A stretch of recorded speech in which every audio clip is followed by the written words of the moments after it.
Join Tim and Kristina Madden, co-founders of Executive Career Upgrades, on their podcast, the Executive Career Upgrades Podcast.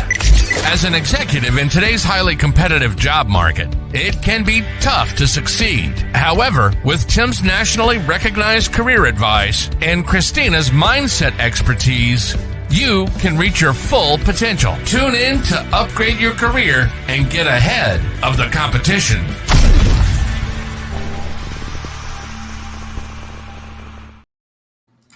All right. Hey, welcome to the Executive Career Upgrades Podcast with your host, one of your hosts, Tim Madden. Kristina Madden, everyone, is out sick today, so send your best wishes that we just got a new podcast intro, and she is unfortunately not able to be here today, but that's okay. Hey, if you don't know us, we help those targeting six figures or multiple six figures help find new jobs quickly. Hey, we go live each week inside the Executive Career Network. You could be tuning in there right now. If you are, let me know in the comments. The fastest growing career network on Facebook. Ladies and gentlemen, there are 10,000 directors, VPs, and executives all in one centralized location. If you're not part of this group, making yourself known, if you are looking for a new career or looking to network and collaborate with other people, I highly recommend you join that network, okay? Because the two biggest problems people have most of the time while they're in a career search is simply not enough people know them, right? Or number two, not enough people that already know them know they're searching, right? This is a way for you to combat one of those. And of course, to our friends over on LinkedIn and YouTube, I am monitoring the comments today. And then when we're done, you could be listening to this on iTunes or Spotify because we upload to everywhere on the internet. And I can't not believe to say this. We are watched in 75 countries. I appreciate you all. Hey, do me a favor, as always, if we leave you today anything that's valuable, and I know because we have a great topic for you today, anything that's valuable, hey, share this with a friend. Share this with a business colleague. This could be just what they need to truly help them in their career. Wins, right? We always talk about wins. Hey, congrats. What I've seen, everyone always asks me how the job market's doing. Hey, job market, I haven't seen any change, but I have been noticing we've been seeing a lot more legal placements. So if you're like a trial attorney, general counsel member, I've been seeing companies in need more than ever of those services. And we've seen it with recent placements here at ECU. So cool. Let's get started here. I just have two more things to go through. One, hey, we are approaching the launch of my first book, Discipline Equals Dream Job. We're about a week out, so I will absolutely keep you notified. We're going to have a special. We're going to be giving the book away for 99 cents when it drops, and it's loaded with all the tactics and strategies we teach here at ECU. And as always, before we get started, if you feel you need help in your career, right, reaching that next level, maybe you've been applying for jobs online and no one's called you back. Maybe you think you're too old. You never got your MBA. You never insert that reason here. Hey, schedule a call with us over at execupgrades.com/podcast. We'd love to be an additional resource for you as you go, after this next career move. So cool. Let's get started. I love this topic and I'm super excited to talk about it today. It's the topic of episode 84, right? The art of active listening, okay? Something I'm sure we can all get better at while we enhance that executive communication. So let's get started. And just a note before I get started, for anyone that does pay attention and does write these notes down, this information right here can not only help you in the boardroom, can not only help you in the Zoom meeting, but it can probably help you in your relationships as well. Okay, so let's get started. Number one, pay full attention. What I mean by that, when someone is speaking, okay, give them your full attention. Put away distractions such as your phone, electronic devices. This signals to whoever you're talking to that you value what they have to say. So let's use a couple scenarios now. If you are being interviewed by an interviewer, okay, it is very important to use this active listening. We need to write down the critical things that they are saying during this interview because it cues what we need to say, right? So if we don't fully pay attention to what are they really looking for? What did they say is important? What are their challenges? If we don't do these things, if we aren't really dialed in, all distractions set away, we're going to miss some vital information that could cost us this new career. Additionally, we won't dive into teams, relationships, etc. But if you want someone to feel valued while they're communicating with you, hey, leave distractions and put it away. The same thing with like conducting a performance evaluation with one of your top performers or low performers, right? Or average performer. Do you want to sit and pay attention to what they're saying and be a true leader for them? Or do you want to be that leader who's multitasking on everything, answering emails, doing this, doing that? Probably not the best look, right? So the first tip I have for you is pay full attention when you are meeting with these critical members, right? Your team, individuals you're interviewing with, or individuals that you're looking to enhance that relationship. Number 2, I'm the worst at it if you know me. I'm sorry. Avoid interrupting, okay? Wait until the person actually finishes speaking before responding. Because when you interrupt, it disrupts that speaker's train of thought, but it also indicates that like, hey, I'm more important than you, so I just need to interrupt you and share my opinion first. Not the best thing to do, okay? So avoid interrupting is number 2.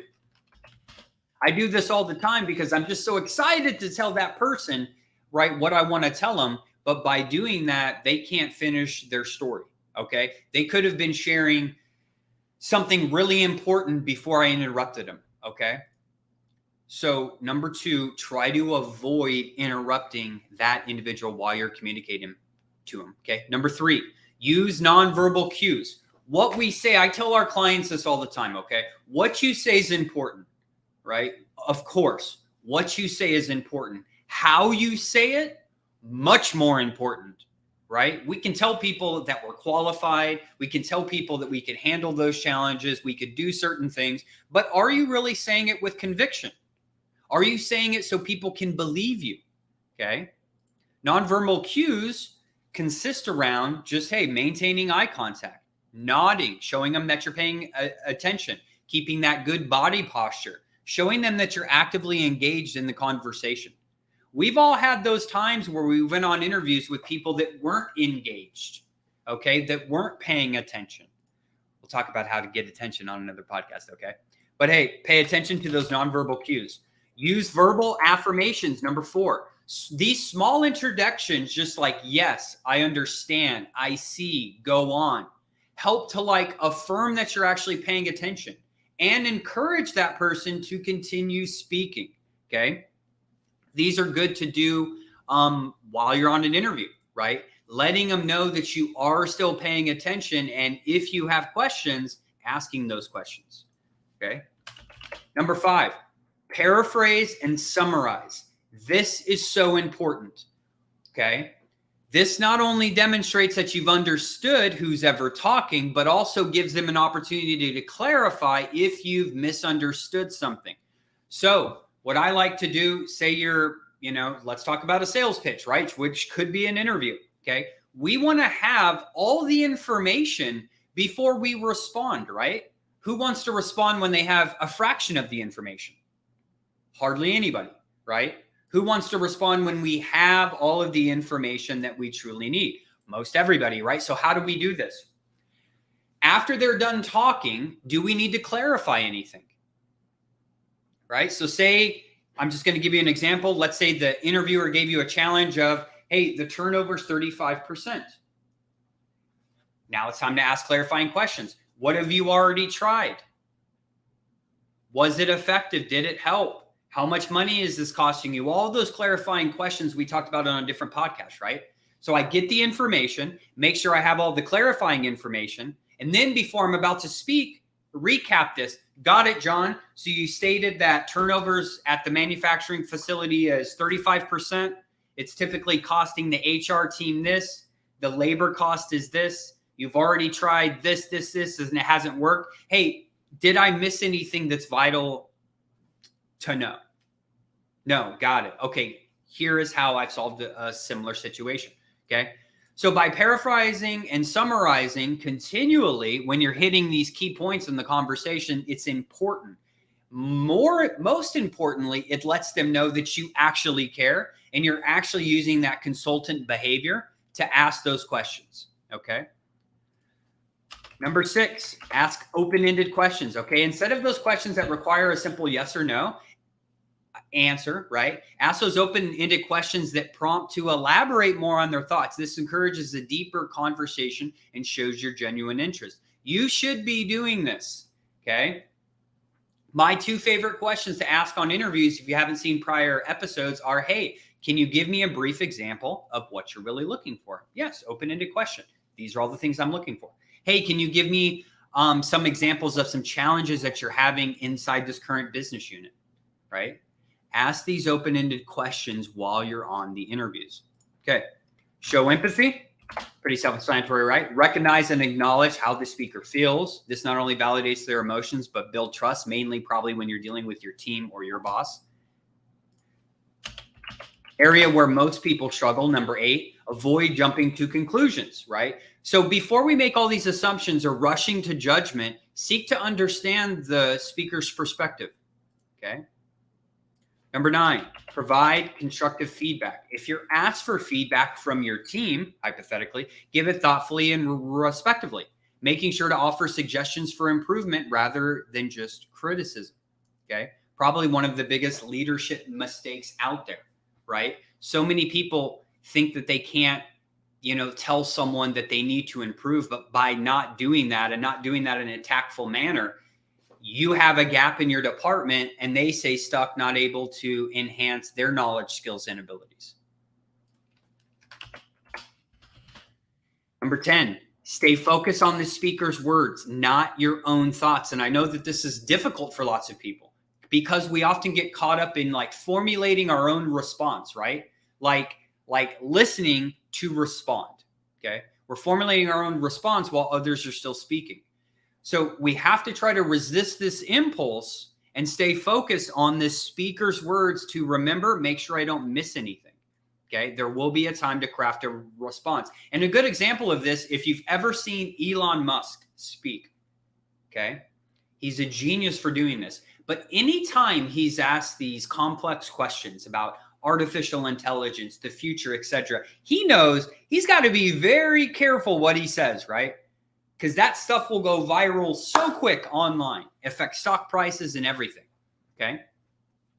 And this is also what I see by most seasoned CEOs, right, that have worked on their own professional development. When they're asked one of these questions, right, they sit and think for a second before they answer. They're not just wanting to respond right away, right? They're gathering their thoughts, putting everything together, and then giving a meaningful response. Hey, if you've never seen any interviews with Elon Musk, highly recommend go check one out. He's a prime example of someone that is very intentional when he speaks. He's very intentional of providing eye contact, nodding, almost following this whole framework we have here to make sure he has that effective conversation and responds the right way. 11, follow-up, right? After a conversation takes place, we did this early on in my corporate career when I was the first director of ops, right? After the conversations, if any action items are discussed, make sure to follow up via email. This shows that you not only listened, but were also committed to supporting or addressing the concerns, right? What we always do typically, or let's go back to my place of work, right? Anytime we had a client communication, like over the phone, we would always send an email to the boss, right? To me and to the client. Hey, client, just wanted to wrap up that you said that you were struggling here and you had some concerns this, and this is the plan we put in place. If you have any questions, please let me know. Okay.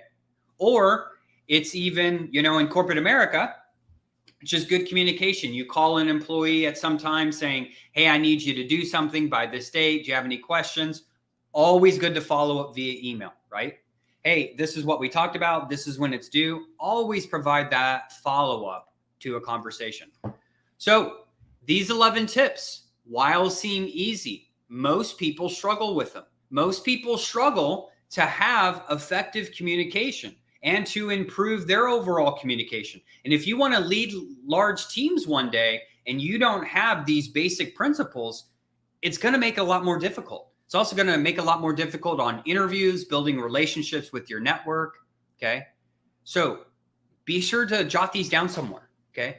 Pay attention to the speaker. Avoid interrupting. Use nonverbal cues. Use verbal affirmations. Paraphrase and summarize. Ask open-ended questions. Show empathy. Avoid jumping to conclusions. Provide constructive criticism. Okay. Stay focused on the speaker's words and don't just, listen to respond and follow up with these conversations. Okay. Early on in my career, even when I was in the military I'm about to retire. If I haven't told you guys, on August 10th, right? I did 12 years, almost 12 years on active duty for the U.S. Army, and then another 11 in the Florida National Guard here as a field artillery, right? King of battle. With that being said, hey, I never really worked on my communication while I was in the military or in, college, right? Communication is something that I picked up, after my college, after I've already been in corporate America, and after I was already in the military for, over a decade, right? Enhancing my communication, reading books, taking courses, going to seminars about how to really effectively communicate has really transformed my life, my career, and the businesses that I operate.